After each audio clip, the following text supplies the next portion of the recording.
সুযোগ করে দিয়েছেন সেই মহান আল্লাহ সুবহানাহু ওয়া তাআলার দরবারে আলিশানে আমরা সকলেই শুকরিয়া আদায় করি। আমরা সবাই বলি আলহামদুলিল্লাহ। আল্লাহ তাআলা যাদেরকে তৌফিক দেন সে সমস্ত বান্দারাই আসতে পারে, যাদেরকে তৌফিক দেন না, আল্লাহ তাআলার রহমত তাদের উপর আসে না, সে সমস্ত বান্দারা মসজিদে আসা সম্ভব হয় না। আল্লাহর ঘর মসজিদে আসা এটা বড় খুশকিসমতের বিষয়, বড় ভাগ্যের বিষয়। এই মসজিদ হচ্ছে জান্নাতের বাগিচা, রিয়াদুল জান্নাহ। তাই এই মসজিদে জুমাবারে মসজিদে হাজির হওয়া এটাকে স্বাভাবিক মনে করা যাবে না। সাধারণ মানুষ এই ঘোষণা দেন নাই, দিয়েছেন বিশ্ব মানবতা, সমস্ত মাখলুকাতের, যিনি কুল কায়নাতের জন্য রহমাতুল আলামিন, সরকারে কায়নাত, নূরে মুজাসসাম মুহাম্মদুর রাসূলুল্লাহ সাল্লাল্লাহু আলাইহি ওয়াসাল্লাম, তিনি ঘোষণা দিয়েছেন জুমাবার হচ্ছে মুসলিম উম্মার জন্য ঈদের দিন, হজের দিন। হজের সওয়াব পাওয়া যায় জুমাবারে মসজিদে যে উম্মতে মুহাম্মাদিরা আসে, প্রতিটা কদমের বিনিময়ে, বাড়ি থেকে যখন অজু করে রওনা হয়, প্রতিটা কদমের বিনিময়ে আল্লাহ তাআলা ওই মুসল্লিকে, উম্মতে মুহাম্মাদিকে 1 বছরের নেক আমলের সওয়াব দিয়ে দেন। সুবহানাল্লাহ। তাই আসুন আমরা জুমাবারের গুরুত্বপূর্ণ আলোচনা কোরআনে কারীম থেকে আমরা শুরু করি। যেখান থেকে আমি পড়েছি সেখান থেকে আপনাদেরকে সাথে নিয়ে পড়বো, আমার সাথে পড়েন। আউযু বিল্লাহি মিনাশ শাইতানির রাজীম। বিসমিল্লাহির রাহমানির রাহিম। বিতাড়িত মরদুদ শয়তানের ওয়াসওয়াসা হইতে মহান আল্লাহ তাআলার নিকট আশ্রয় প্রার্থনা করছি যে মহান আল্লাহ তাআলা শয়তানের ওয়াসওয়াসা থেকে আমাদেরকে রক্ষা করবেন। যে শয়তান আমাদেরকে সবসময় চায় জাহান্নামী বানিয়ে দেওয়ার জন্য, যে শয়তান আমাদেরকে চেষ্টা করে নেক কাজ থেকে ফিরিয়ে রাখার জন্য, এই শয়তানের কারণেই আমাদের নামাজ তরক হয়, শয়তানের কারণেই আমাদের মিথ্যা কথা বলতে হয়, শয়তানের কারণেই, ষড়যন্ত্রের কারণেই আমাদের মধ্যে অশান্তি, হিংসা, বিদ্বেষ, কলহ এগুলি লেগে থাকে। এটা শয়তান খুব আনন্দ পায়। অতএব চিরদুশ্মন শয়তানকে আমাদের থেকে দূরে সরানোর জন্য আল্লাহ তাআলা যে অস্ত্র দিয়েছে সে অস্ত্র হচ্ছে আউযু বিল্লাহি মিনাশ শাইতানির রাজীম। বিসমিল্লাহির রাহমানির রাহিম। বিতাড়িত মরদুদ শয়তানের ওয়াসওয়াসা হইতে মহান আল্লাহর নিকট আশ্রয় প্রার্থনা করছি। পরম করুণাময় অসীম দয়ালু আল্লাহর নামে শুরু করছি। وَإِذِ ابْتَلَى إِبْرَاهِيمَ رَبُّهُ بِكَلِمَاتٍ فَأَتَمَّهُنَّ قَالَ إِنِّي جَاعِلُكَ لِلنَّاسِ إِمَامًا قَالَ وَمِنْ ذُرِّيَّتِي قال لا ينال عهد الظالمين। হে রাসূল সাল্লাল্লাহু আলাইহি সাল্লাম, আপনি স্মরণ করুন সে সময়ের কথা যখন আল্লাহ তাআলা তার রব ইব্রাহিম আলাইহিস সালামকে কয়েকটি বিষয়ে, কয়েকটি কথা দ্বারা, কলেমা দ্বারা পরীক্ষা নিলেন। সেই পরীক্ষায় আতাম্মাহুন্না, তিনি পাশ করলেন, সফল হলেন। তখন আল্লাহ তাআলা ঘোষণা করলেন ইন্নী জাইলুকা লিন্নাসি ইমামা, আমি তোমাকে বিশ্বের সকল মানুষের জন্য ইমাম ঘোষণা করব। قال ومن ذريتي ইব্রাহিম আলাইহিস সালাম বলেন, তা কি আমার বংশের সকলেই অংশ হবে? সকলকেই, আমার বংশের সবাইকে কি এই নেতৃত্ব দেওয়া হবে? قال لا ينال عهد الظالمين আল্লাহ তাআলা বলেন, জালেম যারা হবে তাদের ক্ষেত্রে আমারই ওয়াদা প্রতিশ্রুতি প্রযোজ্য হবে না, জালেমদের কাছে আমার ওয়াদা পৌঁছবে না। এই আয়াতে কারিমা সূরাতুল বাকারা 124 নম্বর আয়াত। এই আয়াতে আল্লাহ তাআলা আমাদের জাতির পিতা, মুসলিম মিল্লাতের পিতা হযরত ইব্রাহিম আলাইহিস সালাম সম্পর্কে বলেছেন, তিনি কি পরীক্ষা নিয়েছেন। ইব্রাহিম আলাইহিস সালামের পরীক্ষার ওয়াজ আমি এই মসজিদে অনেক করেছি, আজকে পরীক্ষাগুলি বলবো না, শুধু স্মরণ করায় দিচ্ছি। ইব্রাহিম আলাইহিস সালামকে অনেক পরীক্ষা দিতে হয়েছে। ইব্রাহিম আলাইহিস সালামকে অনেক হুকুম আল্লাহর পালন করেছেন, কি ও কেন তিনি প্রশ্ন করেন নাই। আল্লাহ কেন পরীক্ষা দিব, কেন হুকুম এত কঠিন হুকুম কেন পালন করবো, এই প্রশ্ন করেন নাই।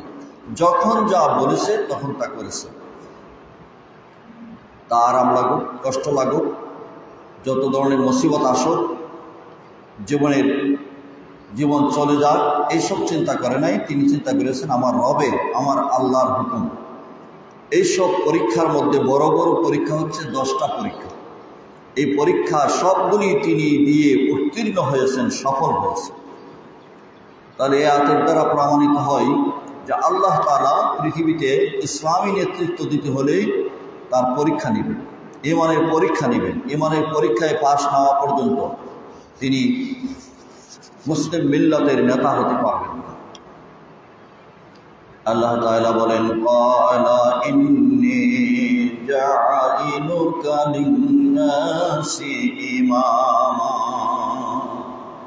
আমি আপনাকে হে ইব্রাহিম, লিন-নাসি পৃথিবীর সকল মানুষকে বোঝানো হয়েছে, বিশ্বের সকল মানুষের ইমাম বানাইলাম, নেতা বানাইলাম। আল্লাহ তাআলা ঘোষণা করলেন। ইব্রাহিম আলাইহিস সালাম চিন্তা করলেন যে আমার জন্য শুধু না, আমার বংশের সবাই পাবে। এই বিষয়ে তিনি প্রশ্ন করলেন, ক্বালা ওয়া মিন যুররিয়াতি, এটা কি আমার বংশের মধ্যে এই ধারা অব্যাহত থাকবে? আল্লাহ তাআলা ইব্রাহিমকে জানিয়ে দিলেন, ও ইব্রাহিম শোনো, তোমার সব সন্তানেরা পাবে না। তোমার যে সমস্ত সন্তানেরা হবে জালেম, লা ইয়ানালু আহদিজ জালিমিন, এই ঘোষণা জালেমদের জন্য প্রযোজ্য নয়। জালিম কারা? জালিম তৎকালীন সময়ে পৃথিবীতে শুরু থেকে এ পর্যন্ত 1 নম্বরের জালিম হলো দেশের ক্ষমতায় যারা থাকে। এরা ইচ্ছা করলে মানুষের উপর জুলুম করতে পারে, ইচ্ছা করলে মানুষের উপর ভালো করতে পারে। এই ক্ষমতাটা আল্লাহ তাআলা তাদেরকে কিছু সময়ের জন্য দিয়ে থাকেন। তাদের ক্ষমতা অপব্যবহার যদি করে তাহলে জনগণের উপর, মানুষের উপর জুলুম করে থাকে। এই জুলুম যারা করে এরা হচ্ছে জালিম। রাষ্ট্রীয়ভাবে যারা জুলুম করে এরা রাষ্ট্রীয় জালিম, সরকারিভাবে জালিম। যারা ব্যক্তিগতভাবে পরিবারের স্বামী স্ত্রী দুইজনের মধ্যে প্রধান হচ্ছে স্বামী, স্বামীও জুলুম করতে পারে স্ত্রীর উপর, পিতা সন্তানের উপরে জুলুম করতে পারে, বড় ভাই ছোট ভাইদের উপর জুলুম করতে পারে, সমাজপতি যারা লিডার তারা সমাজের প্রতি জুলুম করতে পারে, সরকারি চাকরিজীবী নিষেধ কর্মচারীদের প্রতি জুলুম করতে পারে। অন্যায় আচরণ করা, তার অধিকার থেকে বঞ্চিত করা, এটার নাম হচ্ছে জুলুম। যিনি করেন তার নাম হচ্ছে জালিম কোরআনের ভাষায়। তাই এখানে কিন্তু ছোট ছোট জালিমদের কথা বলেন নাই, পারিবারিকভাবে সামাজিকভাবে তাদের কথা বলেন নাই। ইব্রাহিম আলাইহিস সালাম যখন এই ঘোষণা দিয়েছিলেন তখন পৃথিবীর বাদশা ছিল নমরুদ, বড় জালিম। সেই জালিমের কথাও স্মরণ করে দিয়ে বললেন যে আপনার সন্তানদের মধ্যে যারা জালিম হবে কিয়ামত পর্যন্ত, সেই জালিমরা মুসলমানদের ইসলামের নেতৃত্ব তারা পাবে।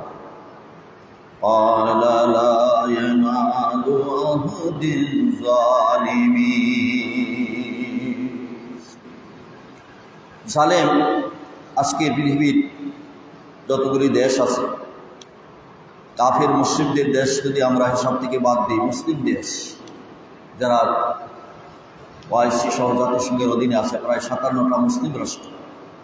সেই মুসলিম রাষ্ট্র প্রধানগুলি আজকে সরকারিভাবে বিভিন্ন দিবস পালন করে। যেমন গতকালকে একটা দিবস গিয়েছে, সেই দিবসটা ছিল মে দিবস। 1886 সালে আমেরিকার শিকাগো শহরে যে আন্দোলন হয়েছিল, সেই আন্দোলনটা ছিল শ্রমিকের অধিকার। বেশি সময় কাজ করাইতো, শ্রমের অধিকার দিত না, শ্রমিকদেরকে পাওনা দিত না। এই জন্য সেই সময় আন্দোলন করে তারা অনেক শ্রমিকরা মারা গিয়েছিল, নিহত হয়েছিল। সোলার আছে না? সেই নিহত হয়েছিল সেই শিকাগো শহরের সাথে তৎকালীন সময়ে সারা বিশ্বের শ্রমিকেরা একসাথে আন্দোলন করেছিল। 1 মে এই দিনটাকে তারা শ্রমিক দিবস হিসাবে উদযাপন করে থাকে। কিন্তু দিবস তো অনেক অনেক বছর যাবৎ পালন করা হচ্ছে, কিন্তু সেই দিবসের যে স্লোগান ছিল শ্রমিকের অধিকার, শ্রমিকের পাওনা, এই অধিকার তো আজকে আদায় হচ্ছে না। দেশে দেশে, মুসলিম দেশ অমুসলিম দেশ, শ্রমিকরা নিপীড়িত হচ্ছে, মজলুম হচ্ছে, শ্রমিকদের কাজ করানো হচ্ছে, অথচ শ্রমিকের পাওনা দেওয়া হচ্ছে না। এই যে অবস্থা, শুধু দিবস আসলে একটা বাণী দিবে সরকার, আর দিবস আসলে কিছু আলোচনা হবে, সেমিনার হবে, বক্তব্য হবে, গরম গরম বক্তৃতা হবে, ঠান্ডা গরম, এই বক্তব্যের মধ্যে তো শ্রমিকের মন ঠান্ডা হবে না। যেখানে ইসলাম বলেছে শ্রমিকদেরকে তার পাওনা বুঝিয়ে দেওয়ার জন্য, কখন? শ্রমিকের কাজের পরে শরীরের ঘাম শুকানোর আগে শ্রমিকের পাওনা বুঝিয়ে দিতে হবে।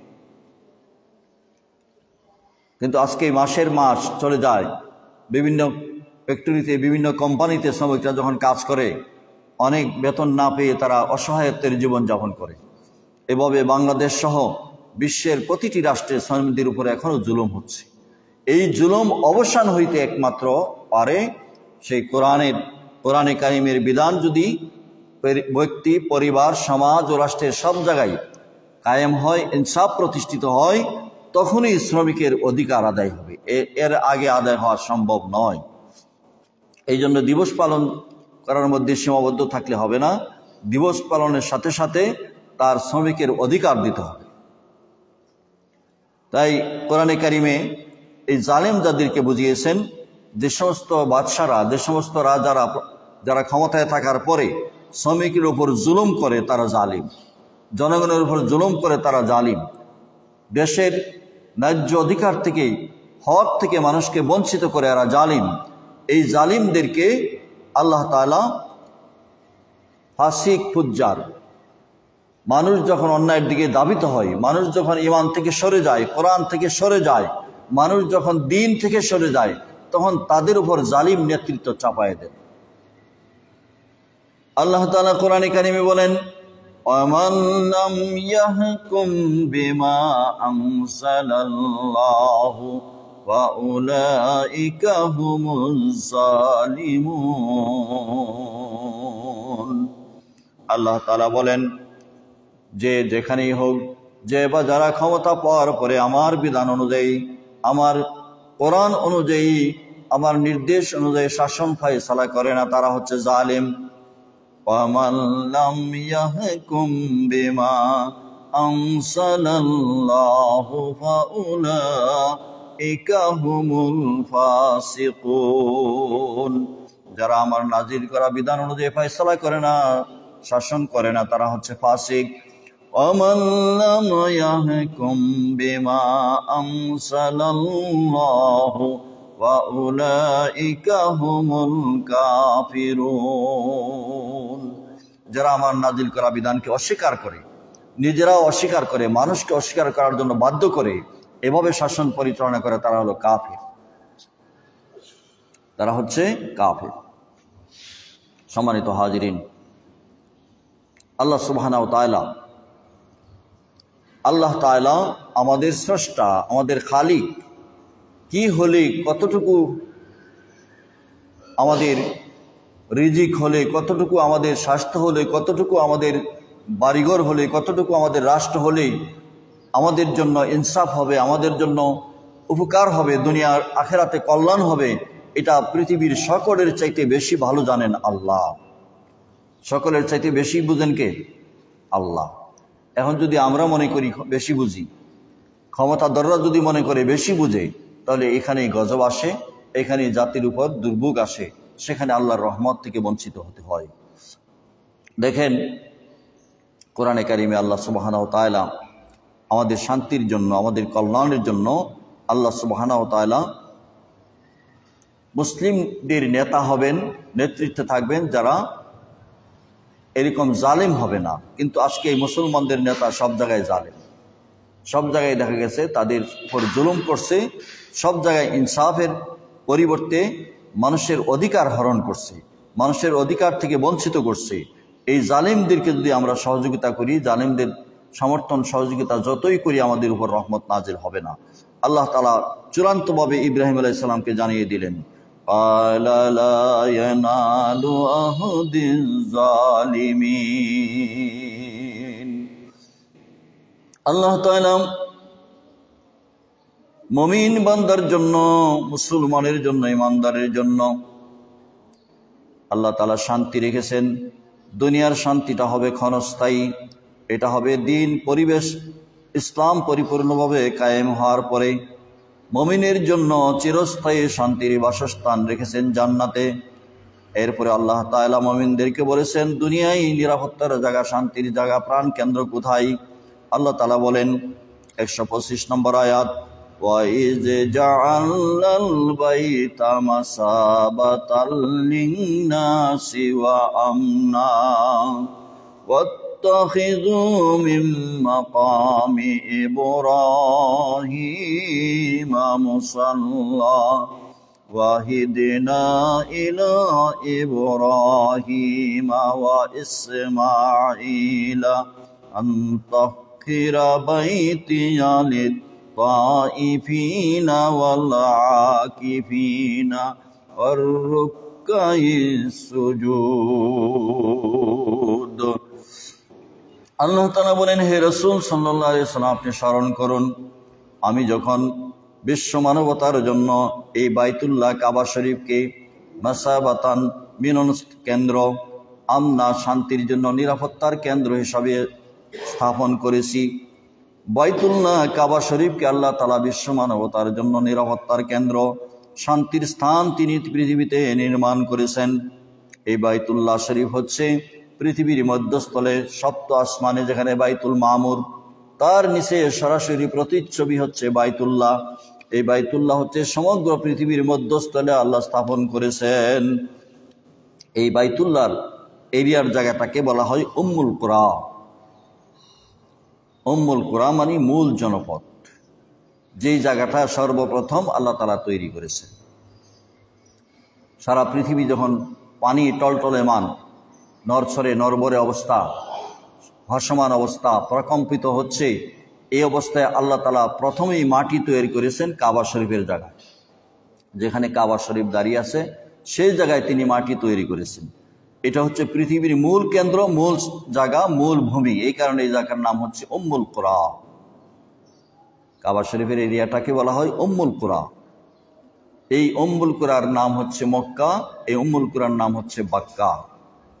সূরা ইমরানের 96 নম্বর আয়াতে আল্লাহ তাআলা এটা বলেছেন, ইন্না আউওয়ালা বাইতিন উদিয়া লিন-নাসি লাল্লাযী বিবাক্কাতাম মুবারাকাও ওয়া হুদাল লিল আলামিন।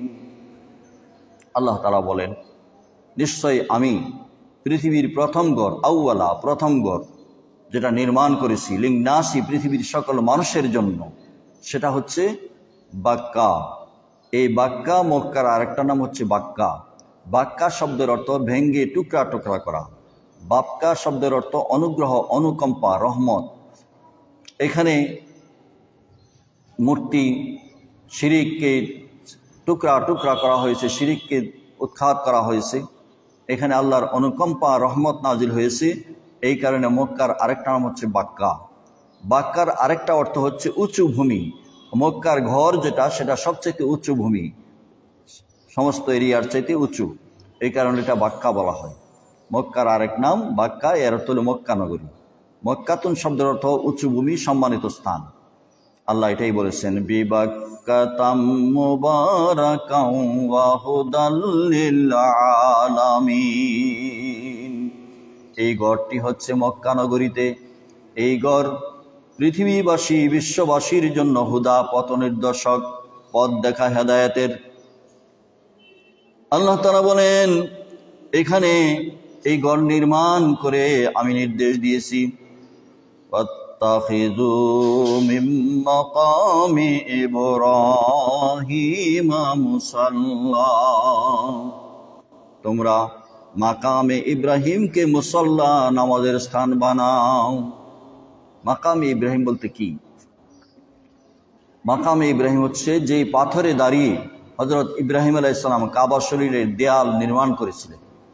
যেই পাথরে দাঁড়ায়া, সেই পাথরটা ইব্রাহিম আলাইহিস সালাম যখন উপরে উঠতেন, উপরে পাথর গাঁথতে হইতো, পাথরও উপরে উঠত, আবার নিচে নামতেন, পাথরও নিচে আসতো, ধরা লাগতো না।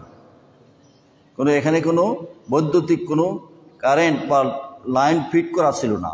আল্লাহ তাআলার সেই বৈদ্যুতিক ফ্যান, আল্লাহ তাআলার সেই কারেন্ট দিয়ে এই যে পাথর উপরে উঠতো, নিচে নামতো। সবাই বলেন সুবহানাল্লাহ।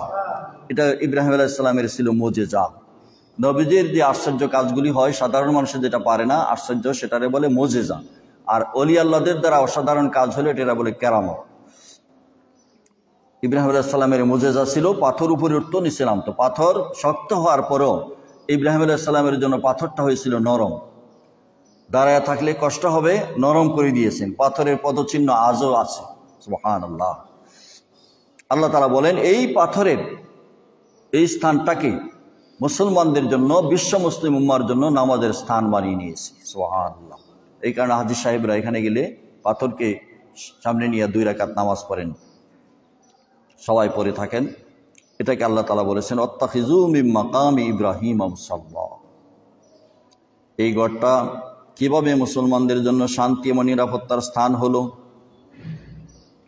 এই গড় শান্তি এবং নিরাপত্তার স্থান যখন আরব জাহানে মারামারি, কাটাকাটি, ছিনতাই, রাহাজানি, বংশীয় গোত্রীয় মারামারি এইগুলি হইতো, যেখানে হয়তো সেখানে মারত, তারপরও এই কাবা শরীফে যাওয়ার পরে কোনো শত্রু সেখানে গিয়ে আক্রমণ করতো না। সুবহানাল্লাহ।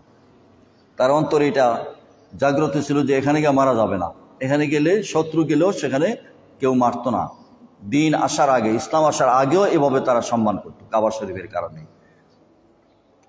আল্লাহ তাআলা বলেন, এই শান্তির জায়গার ব্যাপারে আমি যখন ইসমাইল এবং ইব্রাহিম এই গড় নির্মাণ করেছিলেন, আমি ওয়াদা নিয়েছি, ওয়াহিদনা ইলা ইব্রাহিম ওয়া ইসমাঈল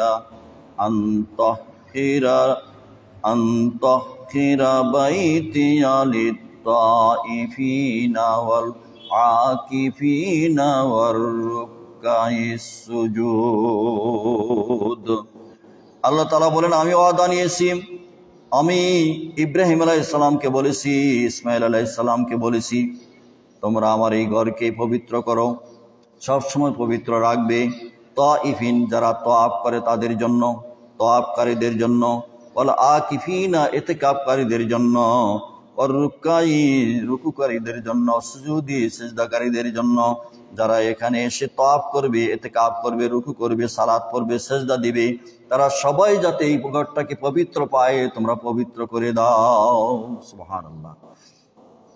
হযরত ইব্রাহিম আলাইহিস সালাম, ইসমাইল আলাইহিস সালাম যখন এই ঘর নির্মাণ করেছিলেন, সেখানে কোনো ছিল না মূর্তি, সেখানে কোনো ছিল না দেবতা।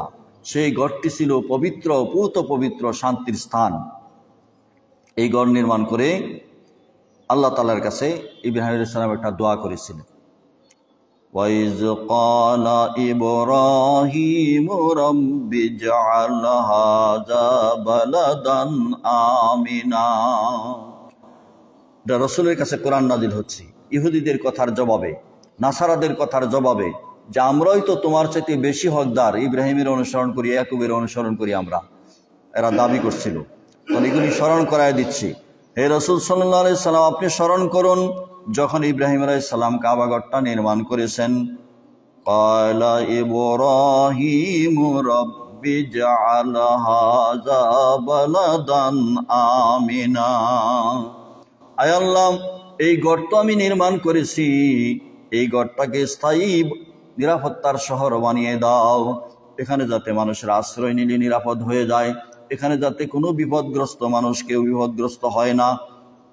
এভাবে আল্লাহ তাআলার কাছে দোয়া করলেন।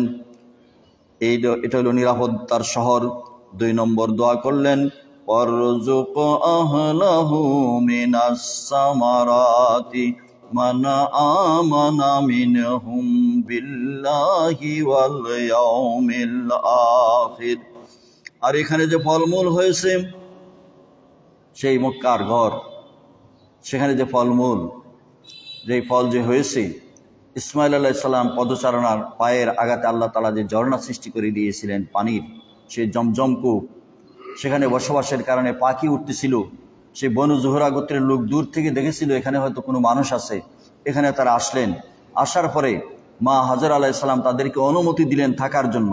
এভাবে আস্তে আস্তে সেখানে গ্রাম বসিত হয়ে গেল। আর যেই বীজ দিয়েছিলেন, খেজুর দিয়েছিলেন ইব্রাহিম আলাইহিস সালাম, সেই গাছ থেকে সেখানে খেজুর গাছ হইল, ফল হইল।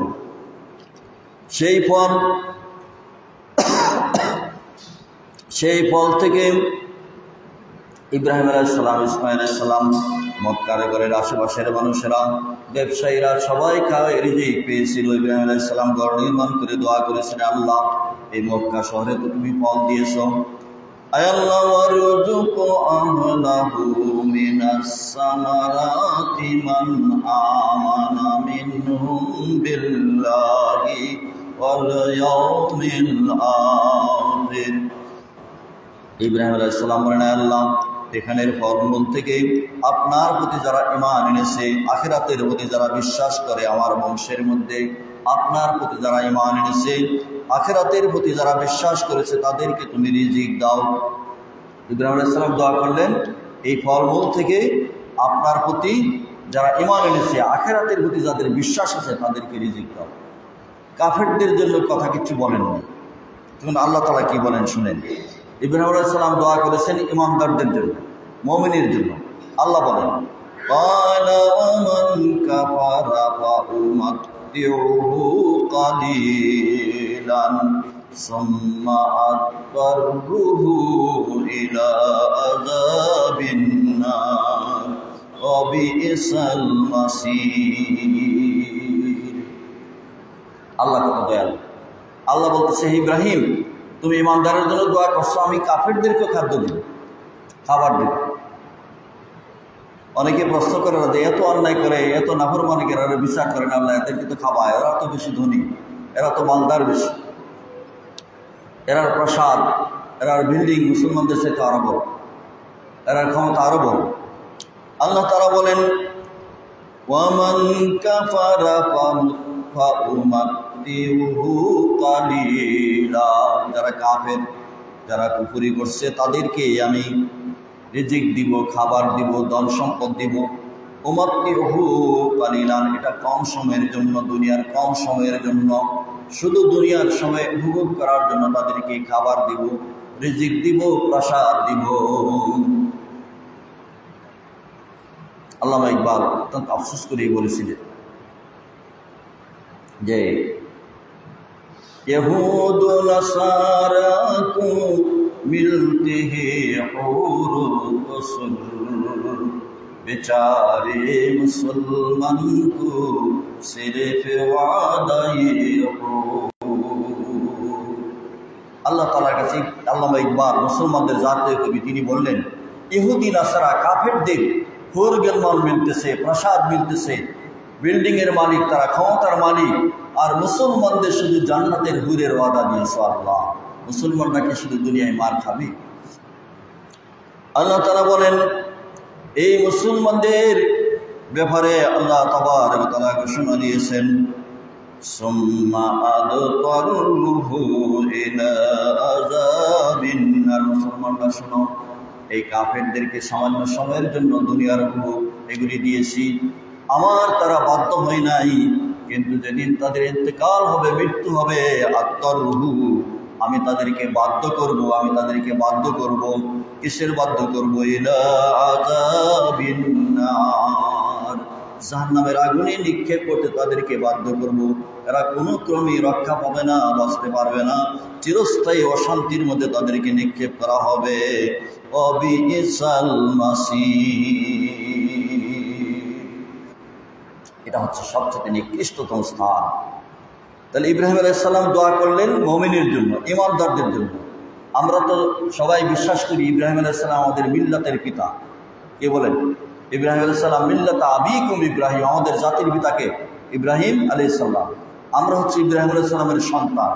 তাহলে আমরা যারা ঈমানদার তাদের জন্য কিন্তু শান্তির দোয়া করেছেন ইব্রাহিম আলাইহিস সালাম, শান্তির দোয়া করেছেন এবং বলছিলেন সব ঈমানদার, সব সন্তানেরা কি ক্ষমতা লাভ করবে কিনা, দেশের ক্ষমতা পাবে কিনা, তারা এরকম ইমাম হইতে পারবে কিনা। তখন আল্লাহ তাআলা ঘোষণা দিয়েছিলেন কি না, লা ইয়ানালু আহদিজ জালিমিন, জালেমরা, এই জালেম যারা হবে তাদের কাছে এই ওয়াদা পৌঁছবে না, এই ওয়াদা তাদের জন্য প্রযোজ্য হবে না। জালেমরা ঈমানদারদের নেতৃত্ব গ্রহণ করতে পারবে না। আল্লাহ তাআলার কাছে ইব্রাহিম আলাইহিস সালাম যখন কাবা শরীফ নির্মাণ করেছিলেন, বাইতুল্লাহ যখন নির্মাণ করেছিলেন, তখন দোয়া করেছিলেন, ওয়া ইয ইয়ারফাউ ইব্রাহিমুল কাওয়াইদা মিনাল বাইতি ওয়া ইসমাঈল। হে রাসূল, আপনি স্মরণ করুন যখন কাবা শরীফের ভিত্তি স্থাপন করতেছিলেন ইব্রাহিম ও ইসমাঈল, তারা দোয়া করলেন, দুইজনই দোয়া করলেন, রব্বানা তাকাব্বাল মিন্না, হে আমাদের রব, হে আমাদের মালিক, হে আমাদের আল্লাহ, আপনি আমাদেরকে কবুল করুন, আমাদের সন্তানদেরকে, আমাদের বংশধরকে কবুল করুন। ইন্নাকা আনতাস সামিউল আলিম, নিশ্চয় আপনি সর্বশ্রোতা, সর্বজ্ঞানী, আপনি সব দেখেন এবং শুনেন, জানেন। হযরত ইব্রাহিম আলাইহিস সালাম, ইসমাঈল আলাইহিস সালাম কাবা শরীফ নির্মাণ করে করে দোয়া করেছেন। যখন নির্মাণ হয়ে গেল তখন তিনি আমাদের জন্য খাস করে দোয়া করেছেন। কি দোয়া করেছেন? রব্বানা ওয়াজআলনা মুসলিমাইনি লাকা ওয়া মিন যুররিয়াতিনা উম্মাতান মুসলিমাতান লাক, হে আমাদের রব, ওয়াজআলনা মুসলিমাইনি লাকা, আমাদের দুইজনকে আপনার অনুগত বান্দা, মুসলিম শব্দটার অনুগত, আপনার অনুগত বান্দা, মুসলমান বান্দা হিসাবে কবুল করুন। ইব্রাহিম ইসমাঈল দুইজনে দোয়া করলেন, আমাদেরকে আপনার অনুগত বান্দা, মুসলিম বান্দা হিসাবে কবুল করুন। অমিন যুররিয়াতিনা, মিন, মিন এখানে দেওয়া, আমার বংশধরের মধ্য থেকে, যুররিয়াতিনা, আমাদের বংশধরের মধ্য থেকে, উম্মাতান, একদল, মুসলিমাতান লাক, আপনার অনুগত মুসলমান বান্দা হিসাবে কবুল করুন। সুবহানাল্লাহ। ইব্রাহিম আলাইহিস সালাম তখন দোয়া করলেন আল্লাহর কাছে। এই দোয়ার মধ্যে, এই দোয়ার দ্বারা একদিকে আমাদের দোয়া, আরেকদিকে আমাদের বিশ্বনবী মুহাম্মদ রাসূলুল্লাহ সাল্লাল্লাহু আলাইহি ওয়াসাল্লামের মা বাপ, তারাও যে মুসলমান, তারাও যে জান্নাতি, এটা প্রমাণিত হয়ে যায় কোরআন দ্বারা। বাংলাদেশের মধ্যে একদলে বলতেছে মুহাম্মদ সাল্লাল্লাহু আলাইহি ওয়াসাল্লামের মাতা পিতা জাহান্নামী হবে, সবাই বলেন নাউযুবিল্লাহ। এই আকীদা তারা বিশ্বাস করবে রাসূল সাল্লাল্লাহু আলাইহি ওয়াসাল্লামের মাতা পিতা জাহান্নামী, তাদের ঈমান থাকবে না, তারা কাফের হয়ে যাবে। রব্বানা ওয়াজআলনা মুসলিমাইনি লাকা, আমাদের দুইজনকে মুসলমান করেন, অমিন যুররিয়াতিনা উম্মাতান মুসলিমাতান লাক, আমার বংশের মধ্যে একদল। তাহলে আমার বংশের অর্থাৎ ইসমাঈলের বংশে আমাদের সরকারে কায়নাত নূরে মুজাসসাম মুহাম্মদুর রাসূলুল্লাহ সাল্লাল্লাহু আলাইহি ওয়াসাল্লাম, তিনি পৃথিবীতে আগমন করেছেন। দুইজনের বংশ দ্বারা প্রবাহিত হয়েছে। ইসমাঈলের, এখানে কিন্তু ইসহাকের কথা বলা হয় নাই, ইব্রাহিম এবং ইসমাঈল আলাইহিস সালাম, পরবর্তীতে ইসহাকের কথা আছে, কিন্তু এখানে শুধু ইসমাঈল আলাইহিস সালাম এবং ইব্রাহিম আলাইহিস সালামের কথা বলা হয়েছে যে আমাদেরকে মুসলমান করুন, আমাদের দুইজনের বংশের মধ্য থেকে একদল মুসলিম বানিয়ে দিন। এ দ্বারা বোঝা গেল আল্লাহ তাআলা মুহাম্মদ সাল্লাল্লাহু আলাইহি ওয়াসাল্লামকে ইসমাঈল আলাইহিস সালামের বংশে কবুল করেছেন। ইসমাঈল আলাইহিস সালামের বংশ দ্বারা ছিল মুহাম্মদ সাল্লাল্লাহু আলাইহি ওয়াসাল্লামের পূর্বধারা, যারা মাতা পিতা দাদা সকলেই ছিলেন মুসলমান। সুবহানাল্লাহ।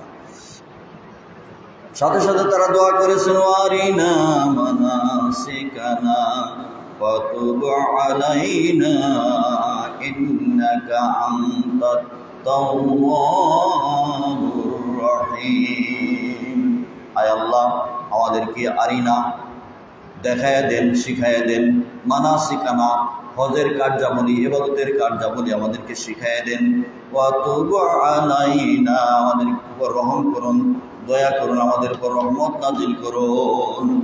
ইন্নাকা আনতাত তাওয়াবুর রহিম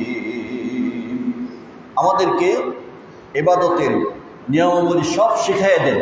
আল্লাহ তাআলা ইব্রাহিমকে শিখাইয়ে দিয়েছেন এবং সর্বশেষ যাদের জন্য তিনি দোয়া করেছেন মুসলমান আমাদের জন্য বিধান দিয়েছেন হজের কার্যাবলী, যেগুলি কোরআনে আছে, হাদিসে আছে। ইব্রাহিম আলাইহিস সালামের অনেকগুলি বলবৎ রেখেছেন। ইব্রাহিম আলাইহিস সালাম সেখানে হাজর আলাইহিস সালাম সাফা মারা সাই করেছে, সাই আমাদের জন্য আছে, দৌড়াদৌড়ি করেছেন, সেটা রেখেছেন। তাওয়াফ করেছেন, সে তাওয়াফ আমাদের জন্য ফরজ করেছেন। আরাফাতের ময়দান আমাদের জন্য ফরজ করেছে। এইভাবে হজের কার্যাবলীর মধ্যে জিন্দা রেখেছেন, স্মরণীয় করে রেখেছেন, কিয়ামত পর্যন্ত চলতে থাকবে উম্মতে মুসলিমার জন্য। উম্মতে মুসলিমার জন্য আল্লাহ তাআলা ইব্রাহিম আলাইহিস সালামের, ইসমাঈল আলাইহিস সালামের দোয়াকে কবুল করেছে।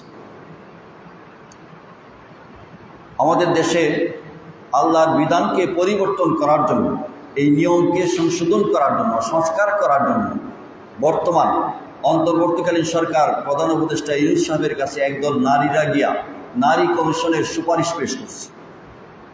নারী কমিশন অনেকগুলি সুপারিশ পেশ করছে। এই সুপারিশের মধ্যে একটা সুপারিশ হল নারী পুরুষ অধিকার সমান, নারী পুরুষ অধিকার সমান। অথচ কোরআনে কারিমে আল্লাহ বলছেন যে লিজ্জাকারি মিসলু হাজ্জিল উনসায়াইন, একজন পুরুষ দুইজন নারীর সমান সম্পত্তি পাবে, দুইজন নারীর সমান। আল্লাহ তাআলা কোরআনে কারিমে বলছেন। এখন নারীরা যে বললো নারী পুরুষ সমান, এটা কোরআনের পক্ষ হইল না বিপক্ষ হইল? বলেন পক্ষে না বিপক্ষ? তারা বলছে সমান হইত, আর আল্লাহ বলছেন একজন পুরুষ দুইজন নারীর সমান পাবে। মা বাপের সম্পত্তি মা বাপে রেখে গিয়েছে, এখানে ছেলে দুইজন মেয়ের সমান পাবে, এটা আল্লাহ বলেছে। এখন তারা বলছে সমান, এক সমান হইতে হবে। এই যে সুপারিশটা, এটা কোরআনের পক্ষে না বিপক্ষে? বিপক্ষে না, কোরআনের বিরুদ্ধে তারা সুপারিশ। 2 নম্বর, তারা সুপারিশ করেছে যে পতিতালয়দের নারী যারা ব্যবসা করে, যারা পতিতা ব্যবসা করে, তাদেরকে শ্রমিকের মর্যাদা দিতে হবে। সবাই নাউজুবিল্লাহ, নারী যৌনকর্মীদেরকে শ্রমিকের মর্যাদা দিতে হবে। এটা একটা বেহায়াপনা, ব্যভিচারকে উৎসাহিত করা, ব্যভিচারকে দেশ জুড়ে ছড়ায় দেওয়ার একটা সুপারিশ করা হয়েছে। যারা মদ পান করে, যদি সুপারিশ করে মদ যারা পান করে তাদেরকে মদ কর্মী হিসাবে মর্যাদা দেওয়া হোক। চুরি যারা করে, চুরকে চুরের মর্যাদা দিয়ে সম্মানজনকভাবে চুরের মর্যাদা দেওয়া হোক, ডাকাতের মর্যাদা দেওয়া হোক। এই দাবি যদি করে তাহলে এটাকে আপনারা মানবেন? মানবেন না। এমনিভাবে এই নারীগুলি যারা সুপারিশ করেছে তারা কিন্তু নিজেদের পক্ষ থেকে সুপারিশ করা হয় নাই। এখানে ষড়যন্ত্র রয়েছে মুসলমান নারীদেরকে বেহায়া বানার জন্য, ব্যভিচারের দিকে নিয়ে যাওয়ার জন্য, ইউরোপ আমেরিকার কালচার তৈরি করার জন্য, যাতে মাতা পিতার পরিচয় না থাকে এরকম নারীদেরকে বুকবাদী বানিয়ে দেওয়ার জন্য ষড়যন্ত্র করে এই দাবিগুলি তারা পেশ করছে। অথচ আল্লাহ তাআলা নারীদের মর্যাদা কম দেন না। আপনারা দেখেন, আলোচনায় যদি আসে, তারা কোনো দিক দিয়ে এই সমস্ত নারীরা শুধু তাদের গুরুদের কথা বলে। সক্রেটিসের কথা, সক্রেটিস নারীর সম্পর্কে কি বলেছে, নারী সম্পর্কে এরিস্টটল কি বলেছে, প্লেটো কি বলেছে, আর মুহাম্মদ সাল্লাল্লাহু আলাইহি ওয়াসাল্লাম কি বলেছে, এটা যদি তুলনা করতো তাহলে কোনোদিনও তারা এই কথা বলতে পারত না।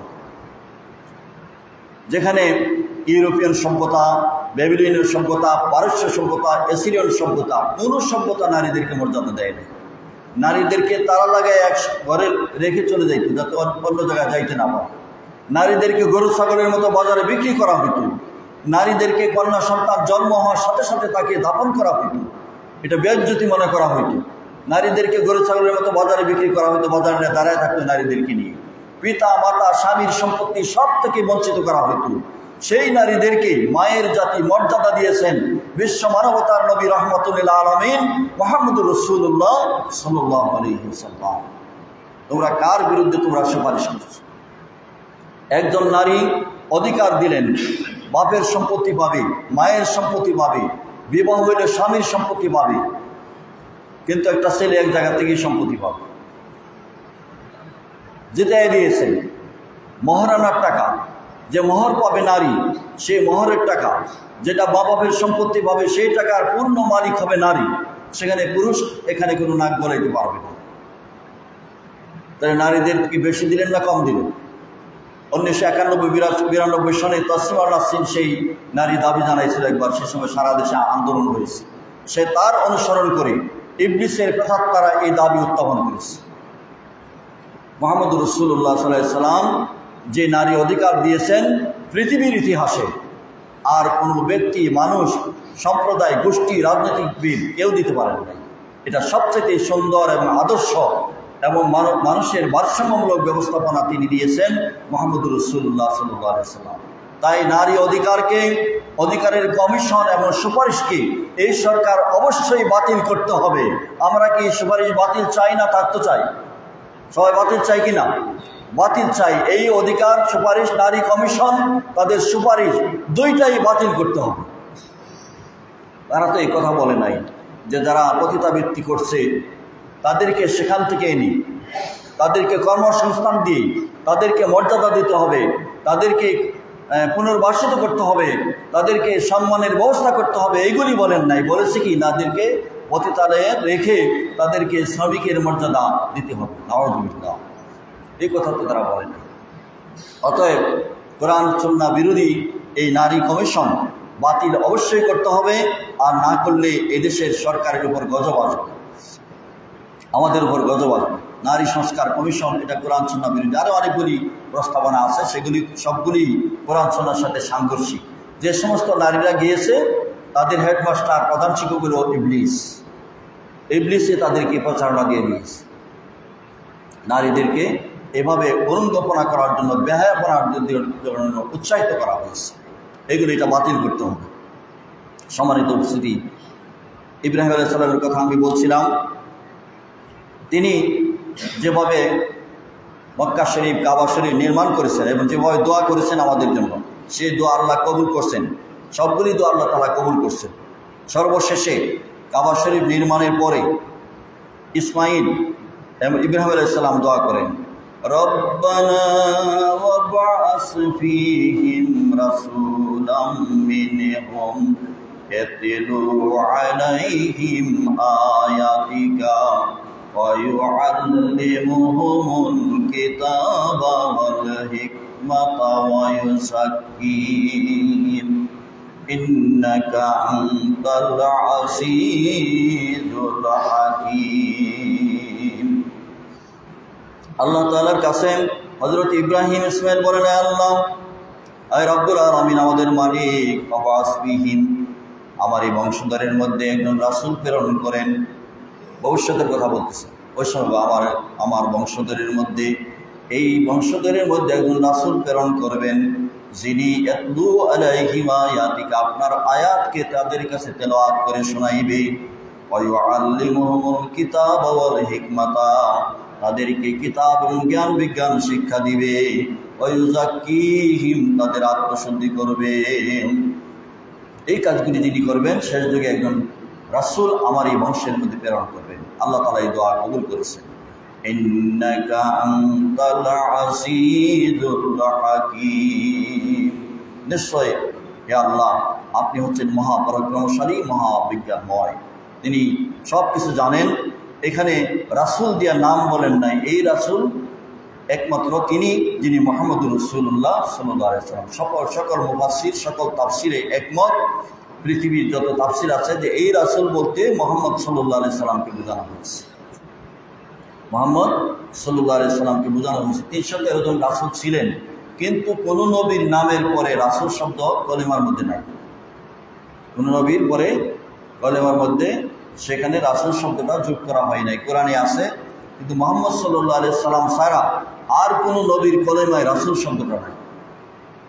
লা ইলাহা ইল্লাল্লাহু আদমু সফিউল্লাহ, লা ইলাহা ইল্লাল্লাহু নূহু নবিয়ুল্লাহ, লা ইলাহা ইল্লাল্লাহু ইব্রাহিমু খলিলুল্লাহ, লা ইলাহা ইল্লাল্লাহু ঈসা রুহুল্লাহ, লা ইলাহা ইল্লাল্লাহু মুসা কালিমুল্লাহ। এভাবে সমস্ত নবীদের কলিমার মধ্যে রাসূল নাই। রাসূল করেছেন, কিতাব দিয়েছেন, কিতাবের অনুসারী করেছেন, কিন্তু একমাত্র মুহাম্মদ সাল্লাল্লাহু আলাইহি সাল্লামের কলিমার মধ্যেই রাসূল আছে, লা ইলাহা ইল্লাল্লাহু মুহাম্মাদুর রাসূল। তাহলে মুহাম্মদ সাল্লাল্লাহু আলাইহি সাল্লাম হচ্ছেন শেষ জমানার আখেরি পয়গম্বর, এরপরে আর কোনো রাসূল আসবেন না। এই দোয়া তিনি করেছেন। সেই দোয়া হিসাবে মুহাম্মদুর রাসূলুল্লাহ সাল্লাল্লাহু আলাইহি সাল্লাম আখেরি পয়গম্বর। ওনার বিধান, ওনার কিতাব চূড়ান্ত, এরপরে আর কোনো কিতাব নাজিল হবে না। এখানে হালাল হারামের বিধান, আর কেউ হালালও করতে পারবে না, হারামও করতে পারবে না। কথা বুঝছেন? যারা হালালকে হারাম করে, হারামকে হালাল করে ক্ষমতা পাওয়ার পরে এরা হলো জালেম, এরা হলো ফাসিক। এটাই আল্লাহ বলেছেন। আল্লাহ তাআলা বলেন, ওমাই ইয়ারগাবু আন মিল্লাতি ইব্রাহিম ইল্লা মান সাফিহা নাফসা। আল্লাহ তাআলা বলেন, ইব্রাহিমের মিল্লাতের ব্যাপারে বিরোধিতা আর কেউ করে নাই। যারা বিরোধিতা করেছে, যারা দূরে সরে গেছে, এরা হলো সাফিহা নাফসা, এরা নির্ভুল, এরা জাহিল, এরা জালিম, কাফির, মুশরিক। যারা ইব্রাহিম আলাইহিস সালামের এই আদর্শকে কেউ প্রত্যাখ্যান করে নাই। আল্লাহ তাআলা বলেন, ওয়ালাকাদ ইসতাফাইনাহু ফিদ দুনিয়া ওয়া ইন্নাহু ফিল আখিরাতি লামিনাস সালিহিন। অবশ্যই আমি তাহাকে, অর্থাৎ ইব্রাহিম আলাইহিস সালামকে, ইসতাফাইনাহু নির্বাচিত করেছি, দুনিয়ার মধ্যে সম্মানিত করেছি। ওয়া ইন্নাহু ফিল আখিরাতি লামিনাস সালিহিন, নিশ্চয়ই তাকে আখিরাতে সালিহিনদের অন্তর্ভুক্ত করা হবে, অর্থাৎ নবীদের অন্তর্ভুক্ত করা হবে, এতে কোনো সন্দেহ নাই। ইয ক্বালা লাহু রাব্বুহু আসলিম। হে রাসূল, আপনি স্মরণ করুন সেই সময়ের কথা, হযরত ইব্রাহিম আলাইহিস সালামকে তার রব আল্লাহ তাআলা যখন বললেন, হে ইব্রাহিম আসলিম, আপনি আত্মসমর্পণ করুন, আপনি অনুগত হয়ে যান, আপনি মুসলমান হয়ে যান। তখন ইব্রাহিম আলাইহিস সালাম কি ও কেন প্রশ্ন করেন নাই, সাথে সাথে তিনি জবাব দিয়েছেন, ক্বালা আসলামতু লিরাব্বিল আলামিন।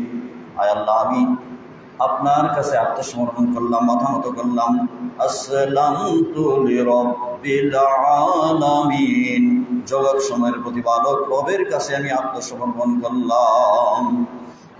হযরত ইব্রাহিম এই কথা বলে শেষ করেন না। আল্লাহ তাআলা বলেন, হে রাসূল, আপনি স্মরণ করুন, ওয়াসাা বিহা ইব্রাহিম বানিহি ওয়া ইয়াকুব।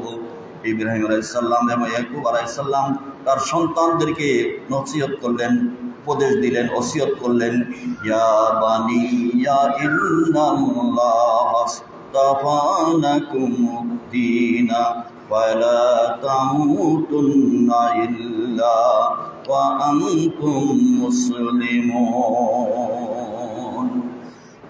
হে সন্তানেরা, নিশ্চয়ই ইন্নাল্লাহ আসতাফা, তোমাদেরকে নির্বাচিত করেছেন, বাছাই করেছেন, পছন্দ করেছেন তোমাদের জন্য, লাকুমুদ-দীন, দ্বীন ইসলাম। আমরা তো বলে থাকি ইহুদি ধর্ম, খ্রিস্টান ধর্ম, এগুলি কোনো ধর্ম নেই। যারা তৎকালীন সময়ে কিতাবের প্রতি ইমান এনেছে সবাই মুসলমান, সবাই ছিল কি মুসলমান। আল্লাহ তাআলা বলেন, ইন্নাল্লাহা আসতাফা লাকুমুদ-দীনা। নিশ্চয়ই আল্লাহ তাআলা যখন তাদেরকে বললেন, সন্তানদেরকে বললেন তোমাদের জন্য, ইব্রাহিম আলাইহিস সালাম সন্তানদের জন্য বললেন তোমাদের জন্য আল্লাহ তাআলা বাছাই করেছেন, পছন্দ করেছেন দ্বীন, অর্থাৎ ইসলাম। ওয়ালা তামুতুন্না ইল্লা ওয়া আনতুম মুসলিমুন, তোমরা মৃত্যুবরণ করিও না ইসলাম গ্রহণ ব্যতীত, মুসলমান হওয়া ব্যতীত। মুহাম্মদ সাল্লাল্লাহু আলাইহি সাল্লামের কাছে একদল ইহুদি এসে বলল, আমরা তো আপনার দিন কবুল করার দরকার নাই, আমরা তো ইয়াকুব আলাইহিস সালামকে, ইব্রাহিমকে ভালোবাসি, আমরা তাদের দিনকে গ্রহণ করেছি, তাদেরকে পছন্দ করি। তখন আল্লাহ তাআলা কোরআনের আয়াত নাযিল করে জানায় দিলেন, আম কুনতুম শুহাদা ইয হাদারা ইয়াকুবাল মাউত হে রাসূল আপনি স্মরণ করুন তোমরা কি ইয়াকুব আলাইহিস সালাম যখন মৃত্যু মুখে পতিত হন তোমরা কি উপস্থিত ছিলে, সামনে ছিলে? তোমরা তো সামনে ছিলে না। ইয ক্বালা লিবানিহি, তিনি সন্তানদেরকে বলেছেন, মা তা'বুদুনা মিন বা'দি, ও আমার সন্তানেরা আমার পরে তোমরা কার ইবাদত করবে, কার দাসত্ব করবে? সন্তানেরা জবাব দিয়েছিল, ক্বালু না'বুদু ইলাহাকা ওয়া ইলাহা আবাইকা ইব্রাহিম ওয়া ইসমাঈলা ওয়া ইসহাকা ইলাহান ওয়াহিদা। আমার পিতা আপনি যখন চলে যাবেন আমরা দাসত্ব করব আপনার ইলাহ, আপনার যিনি মাবুদ, আপনার আমাদের পূর্বপুরুষ দাদা পরদাদা ইব্রাহিম আলাইহিস সালাম, ইসমাঈল আলাইহিস সালাম, ইসহাক আলাইহিস সালামের মাবুদের ইবাদত করব। তিনি এমন মাবুদ ইলাহা ওয়াহিদা, তিনি একক, তিনির সাথে আর কেউ শরীক নাই। ওয়া নাহনু লাহু মুসলিমুন, আমরা সবাই থাকবো মুসলমান। তাহলে ইহুদিদের দাবি আল্লাহ তাআলা ওই মদিনা শরীফই খণ্ডন করে দিয়েছেন যে ইহুদিরা যেটা বলে যে আমরা ইয়াকুব আলাইহিস সালামের বংশের, মুসা আলাইহিস সালামের দিনের অনুসারী, এগুলি সব মিথ্যা। তখন সেখানেই তারা সন্তানেরা ওয়াদা করেছে যে আমরা ইবাদত করব না'বুদু ইলাহাকা ওয়া ইলাহা আবাইকা ইসমাঈলা, ইব্রাহিম ও ইসমাঈলা ও ইসহাক, তাদের মাবুদের ইবাদত করব। সেই ওয়াদা তখন থেকে আজ পর্যন্ত বলবৎ আছে।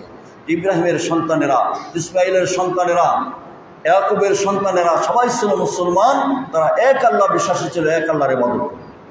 তাই ইহুদিরা তাদের আলাদা কোনো ধর্ম নয়, এরা কাফের, তারা মুশরিক।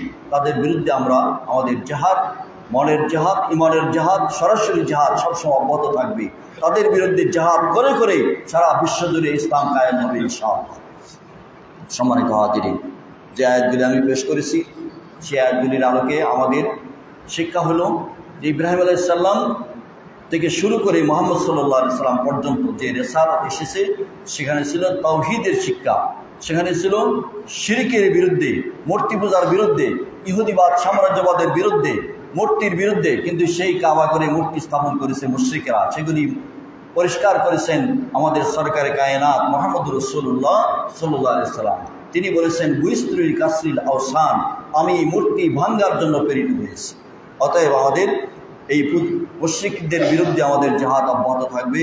আমাদের মনের দিক থেকে সবসময় তাদেরকে অপছন্দ করতে হবে, তাদেরকে ভালো বললে কাফের হইতে হবে। আমরা যদি বলি এরার ধর্মটাও ভালো, তাহলে সাথে সাথে কাফের, সাথে সাথে ইমান চলে যাবে। ইমানরে বলতে হবে না আমি আসো না, নাই এমনি বের হয়ে চলে যাবে। মুশরিক যারা মুশরিক তাদেরকে ভালো বলা যাবে না, তাদের প্রশংসা করা যাবে না। তারা মুশরিক, তারা জাহান্নামী। এই কারণে জাহান্নামীদেরকে প্রশংসা করা যাবে না। একজন মুসলমান ফাসিক হইতে পারে, জালেম হইতে পারে, গুনাহগার হইতে পারে, তার চাইতে মুশরিক কখনো ভালো হইতে পারে। কথাটাকে বুঝে আসছে? আমাদের অনেক ভাইয়েরা অনেক সময় হিন্দুদের প্রশংসা করেন, মুশরিকদের প্রশংসা করেন, এটা ঠিক না। মুসলমানরা গুনাহগার হইলেও মুসলমানদের প্রশংসা করতে হবে, কাফের মুশরিকের প্রশংসা করা যাবে না। আল্লাহ তাআলা আমাদের সবাইকে সেই সত্যিকার ঈমান, এটা হজের মাস, এই আয়াতগুলির পরে হজের কথা আছে, সেগুলো আল্লাহ যদি তৌফিক দেয় আগামী মাসে আল্লাহ যদি বাঁচিয়ে রাখে হজ কুরবানি নিয়ে আলোচনা হবে ইনশাআল্লাহ। আমরা ইব্রাহিম আলাইহিস সালামের তাওহীদ কাবা শরীফকে কেন্দ্র করে আমরা যারা কাবা শরীফে যাচ্ছি হজ করার জন্য তাদের জন্য দোয়া করব। আল্লাহ আমাদেরকেও যাতে যাওয়ার তৌফিক দান করেন, সবাই বলেন আমিন। সবাই দরুদ শরীফ পড়েন সাল্লাল্লাহু আলা সাইয়্যিদিনা মাওলানা মুহাম্মদ ওয়া আলা আলিহি ওয়া আসহাবিহি ওয়া বারিক ওয়া সাল্লিম। সাল্লাল্লাহু আলা সাইয়্যিদিনা মাওলানা মুহাম্মদ ওয়া আলা আলিহি ওয়া আসহাবিহি ওয়া বারিক ওয়া সাল্লিম। আল্লাহুম্মা আমিন। ربنا ظلمنا أنفسنا وإن لم تغفر لنا وترحمنا لنكونن من الخاسرين. ربنا آتنا في الدنيا حسنة وفي الآخرة حسنة وقنا عذاب النار. রব্বুল আলামিন জুমার বারে দোয়া কবুল হয় তোমার হাবিব বলেছে, আল্লাহ আমরা তো গুনাহগার, আমরা তো নালায়েক, মেহেরবানি করে আমাদের দোয়াকে কবুল আর মঞ্জুর করে নাও। আমাদের জিন্দেগির গুনাহগুলি মাফ করে দাও। আমাদের আব্বা আম্মা দাদা দাদি নানা নানি শ্বশুর শাশুড়ি, মায়ের বাপের বংশের এই গ্রামের বিভিন্ন গুরুস্থানে যে সমস্ত মুরব্বীরা মায়েরা শুয়ে আছে সকলের কবরে সওয়াব পৌঁছে দাও। রব্বি রহমহুমা কামা রব্বায়ানি সগীরা, রব্বি রহমহুমা কামা রব্বায়ানি সগীরা। আল্লাহ আমাদের মুরব্বীরা কবরে, আমরা তো মসজিদে, আল্লাহ কবরবাসীদের কবরে জান্নাতের বিছানা বিছায় দাও। আল্লাহ জাহান্নামের শাস্তি থাকলে মাফ করে দাও। আয় রব্বুল আলামিন আমাদের নেক কাজগুলি কবুল করো, গুনাহগুলি মেহেরবানি করে মিটায় দাও। আল্লাহ আমাদের ভাই বোনেরা ফিলিস্তিনে যে কষ্ট করছে, আল্লাহ যেইভাবে তাদেরকে ধ্বংস করা হচ্ছে, তুমি যদি সাহায্য না করার কে করবে? আল্লাহ মেহেরবানি করে মুসলমানদেরকে তুমি সাহায্য করো। আল্লাহুম্মা আরহামিল মুসলিমিনা মিন ফিলিস্তিন, আল্লাহুম্মা আনসিরিল মুসলিমিনা মিন ফিলিস্তিন। আল্লাহ আমাদের দেশের উপর রহমত নাজিল করো। আল্লাহ সমস্ত কুফরি মতবাদ উৎখাত করে এখানে দিনের পরিবেশ সৃষ্টি করে দাও। সুবহানা রাব্বিকা রাব্বিল ইজ্জাতি আম্মা ইয়াসিফুন ওয়া সালামুন আলাল মুরসালিন। আল্লাহ এক ভাই দোয়া চেয়েছে, বোন মারা গেছে। আল্লাহ মৃত্যু ব্যক্তি যখন মরে যায় তার কোনো ক্ষমতা থাকে না। আল্লাহ জুমার মসজিদ দোয়া চেয়েছি, আল্লাহ তোমার বান্দির কবরে জান্নাতের বিছানা বিছায় দাও, দুনিয়ার গুনাহগুলি মাফ করে দাও। সুবহানা রাব্বিকা রাব্বিল ইজ্জাতি আম্মা ইয়াসিফুন ওয়া সালামুন আলাল মুরসালিন, আলহামদুলিল্লাহি রাব্বিল আলামিন। ওয়াজআল আখিরা কালামিনা ইনদাল মাউত লা ইলাহা ইল্লাল্লাহু মুহাম্মাদুর রাসূলুল্লাহ।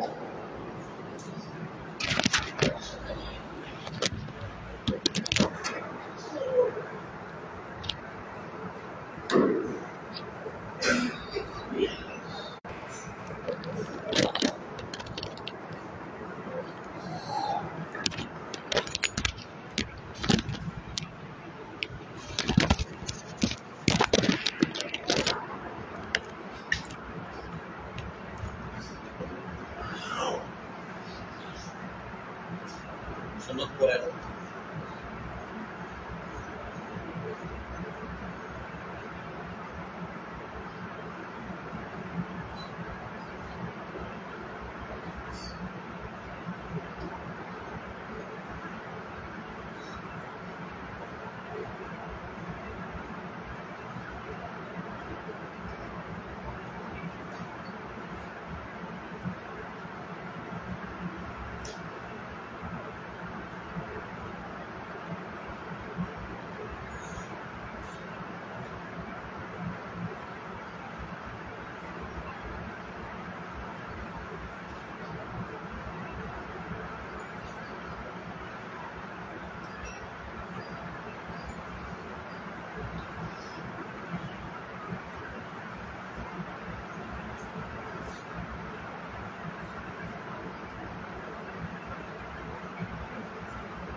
وأن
اللهم اغفر لنا اللهم اغفر لنا يا رحيم اللهم اغفر دارهم اللهم علمنا مواعظ الاسلاميه وفتنا بسنة القرآن وبركاته الإسلام اللهم اغفر أصحابنا وذكرهم سيدنا وعلمنا يا صالح شريك الإيمان اللهم صل على محمد صلى الله عليه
صراط الذين أنعمت عليهم غير المغضوب عليهم ولا الضالين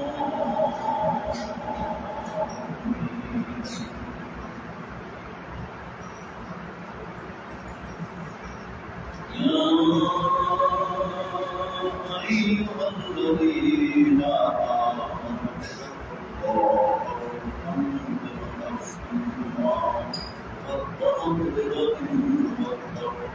الله إن الله خبير بما تعملون ولا تكونوا كالذين نسوا الله فأنساهم أنفسهم أولئك هم الفاسقون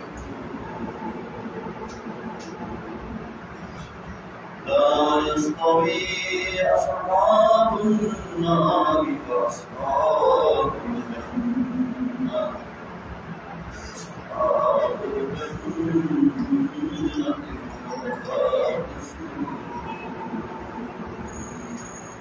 لو أنزلنا هذا القرآن على جبل لرأيته خاشعا متصدعا من خشية الله لنرفعه بالدعاء للناس لعلهم يتفكرون الله أكبر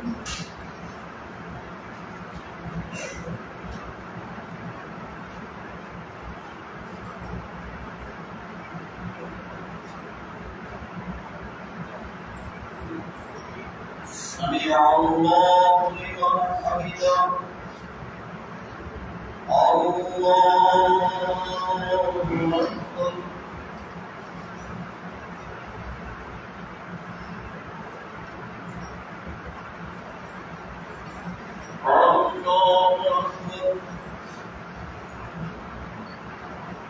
الله أكبر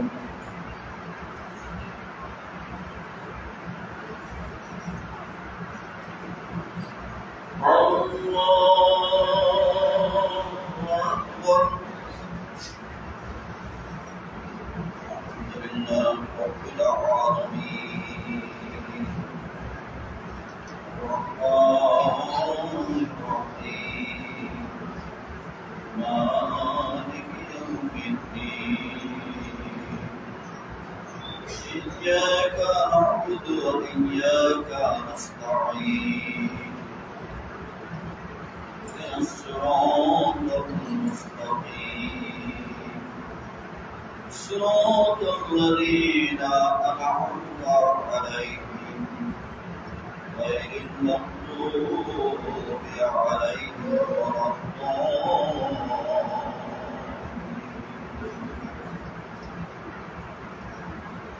وإذا جاءت يوم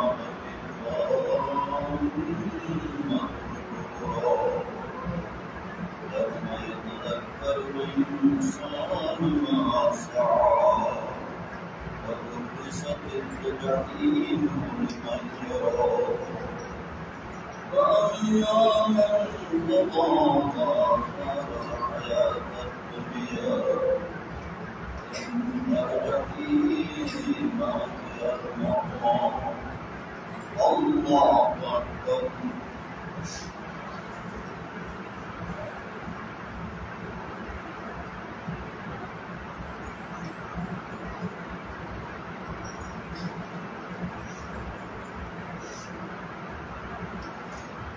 سمع الله لمن حمده.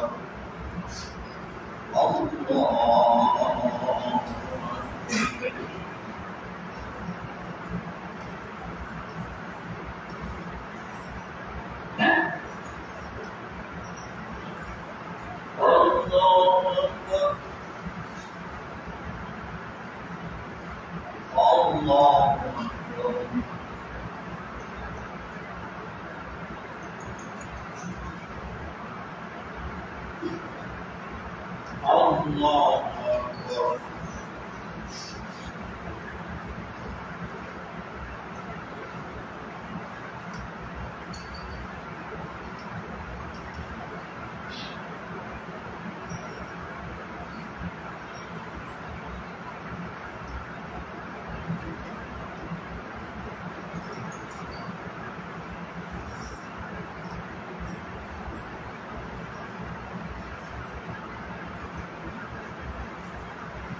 السلام عليكم ورحمة الله.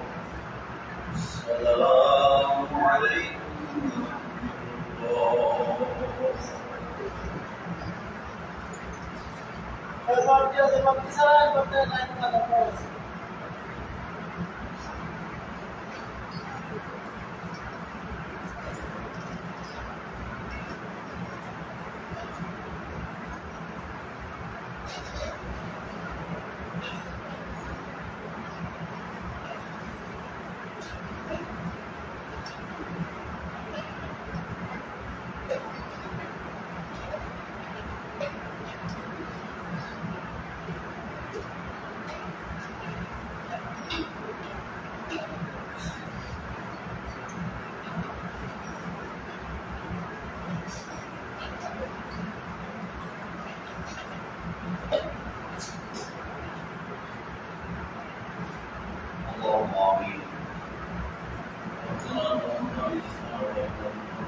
إلا الله